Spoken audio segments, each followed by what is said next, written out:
que Marlène, Marco et Jean-Claude te retrouvent afin de continuer cette série qui s'intitule Réussir sa vie avec Dieu. Pourquoi ce thème? Tout simplement car plusieurs personnes réussissent sur le plan académique, trouvent une activité professionnelle qui leur permette d'avoir ce que beaucoup n'ont pas. Et elles estiment qu'elles ont réussi leur vie. Mais ce que moi je souhaiterais te proposer, c'est réussir véritablement ta vie. Car sans Dieu, tu es perdu. C'est vrai que lorsque tu as de l'argent, tu peux acheter le véhicule qui te plaît, manger dans des restaurants aussi souvent que les jours de l'année. Tu peux voyager. Mais pour certains, vers 60, 80, voire 90, la mort passe les récupérer.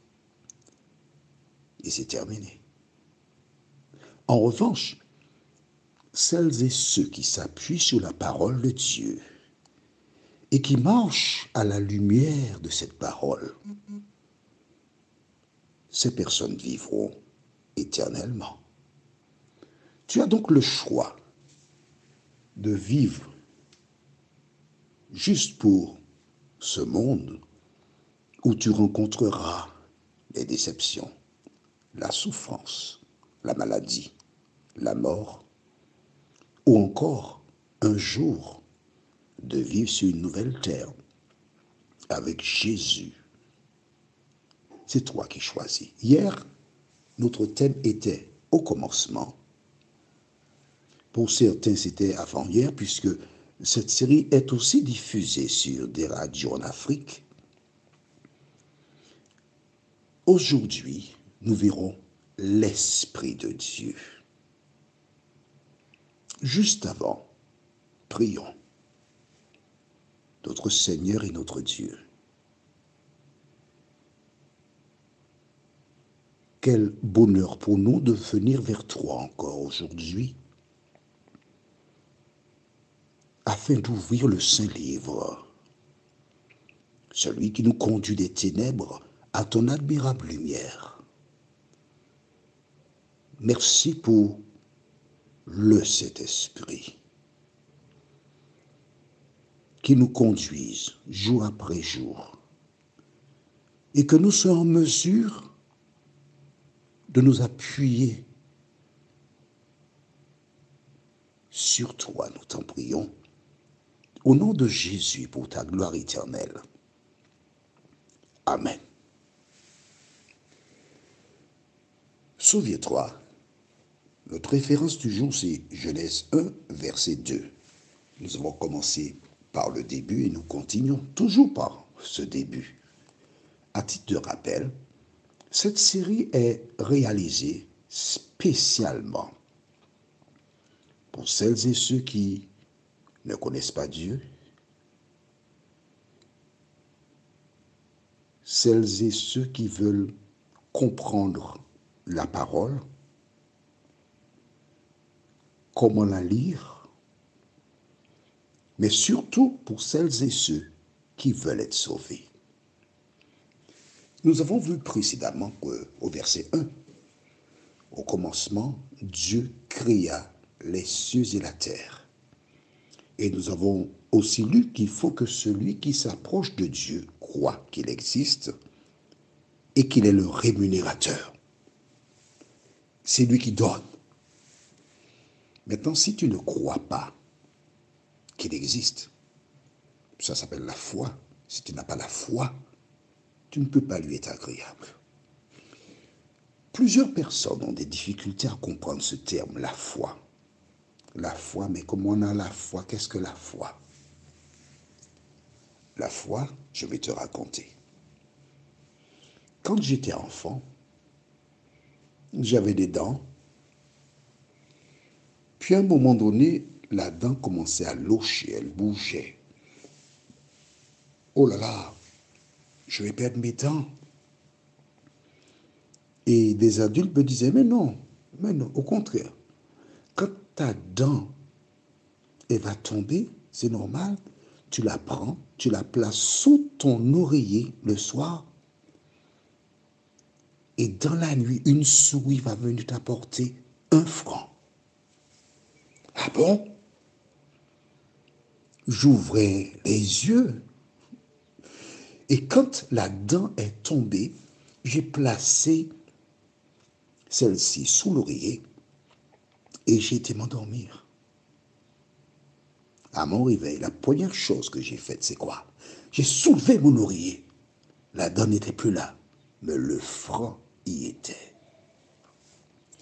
Et au fil des mois, mes dents de lait sont tombées, j'ai récolté 1 franc.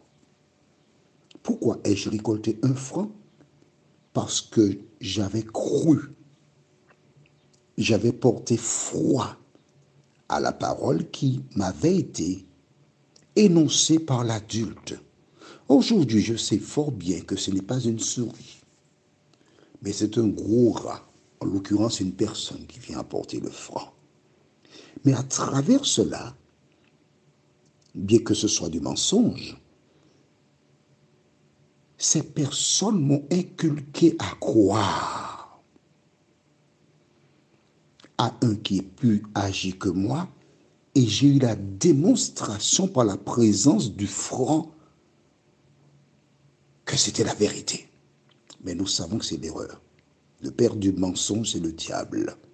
Ces personnes ont utilisé un procédé, mais à travers ce procédé, elles m'ont appris à avoir la foi. D'accord? Donc, quand tu t'approches de Dieu, il faut croire. Aujourd'hui, la référence est Genèse 1, verset 2 qui déclare: la terre était informe et vide. Il y avait des ténèbres à la surface de l'abîme, et l'Esprit de Dieu se mouvait au-dessus des eaux. On s'arrête ici. Dès le 2e verset de la Bible, je découvre l'Esprit. Dans l'original, esprit, c'est E majuscule. Esprit. Pourquoi mettons une majuscule à un mot? Mon prénom, c'est le plus beau prénom masculin. Jean-Claude. Ça te surprend? Ça te fait sourire? Mais si, je te démontre. Quand je vais quelque part et on me demande mon prénom, je dis c'est Jean-Claude. C'est le plus beau prénom masculin. Et des dames me disent, ah non, mais Romain, c'est le plus beau, hein, c'est le prénom de mon mari. Je dis, mais non, madame, je vous démontre que Jean-Claude, c'est le plus beau prénom masculin. Ah bon? Et comment? Je leur dis, vous avez été en classe. Forcément, vous avez fait de l'histoire.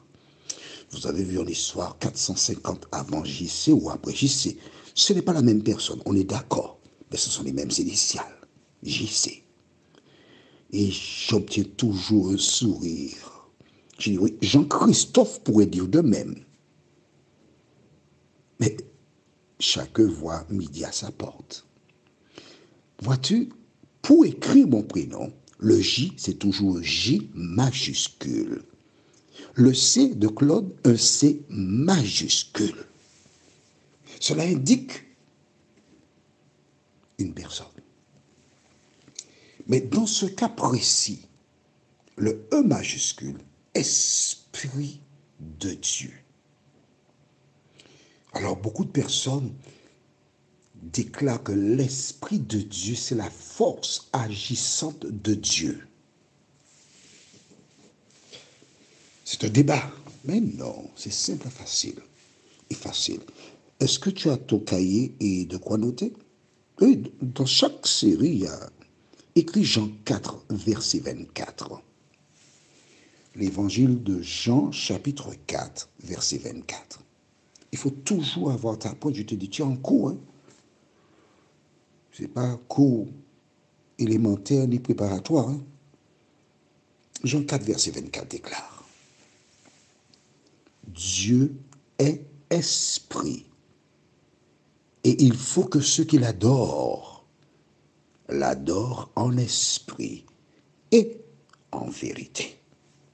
Donc, quand nous lisons l'Esprit de Dieu se mouvait au-dessus des eaux, nous devons comprendre que c'est Dieu qui se mouvait au-dessus des cieux, puisque Dieu est esprit. L'Esprit de Dieu, c'est Dieu qui se mouvait au-dessus des eaux. Pourquoi c'est important que tu comprennes cela? Car au fil des études, tu découvriras avec moi qu'au départ de Jésus, il dit, je vous enverrai un autre consolateur. S'il dit un autre consolateur, et tu peux faire des recherches, puisque tu as ton portable, tu peux chercher un autre consolateur. Qu'est-ce que cela veut dire? Un autre du même type. Et il dit l'esprit de vérité. C'est lui qui vous conduira dans la vérité. En fait, l'esprit était déjà sur terre au moment de la création de la terre. Et quand Jésus s'est en allé au ciel, l'esprit, il est revenu. Je dis il est revenu, mais entre guillemets, parce qu'il a toujours été sur la terre.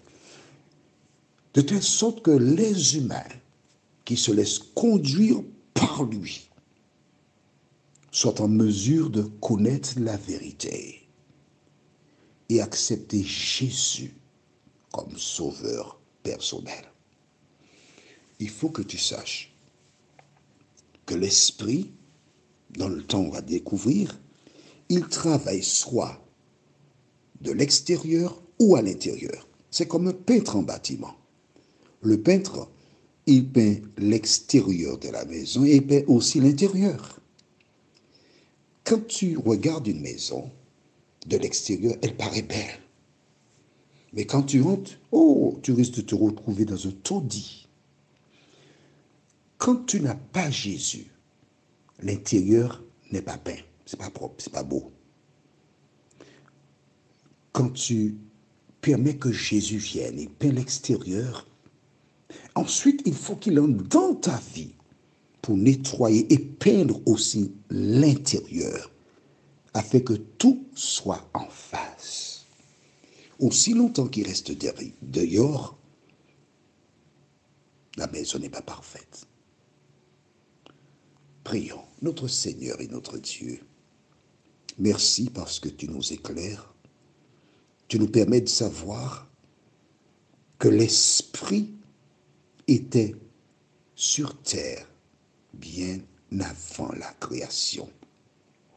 De nous aider, ô Dieu, à nous laisser façonner par l'Esprit, celui qui remplaça Jésus, de telle sorte que nous soyons en mesure de grandir et de correspondre à l'image de Jésus. Merci de renforcer notre foi, ô Dieu. Merci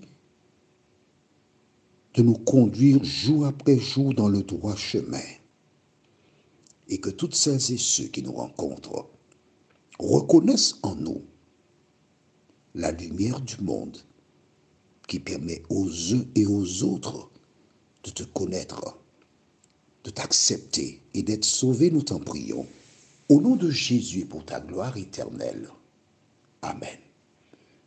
Notre référence sera, pour la prochaine fois, Genèse 1, versets 3 à 5. Que Dieu continue de te bénir.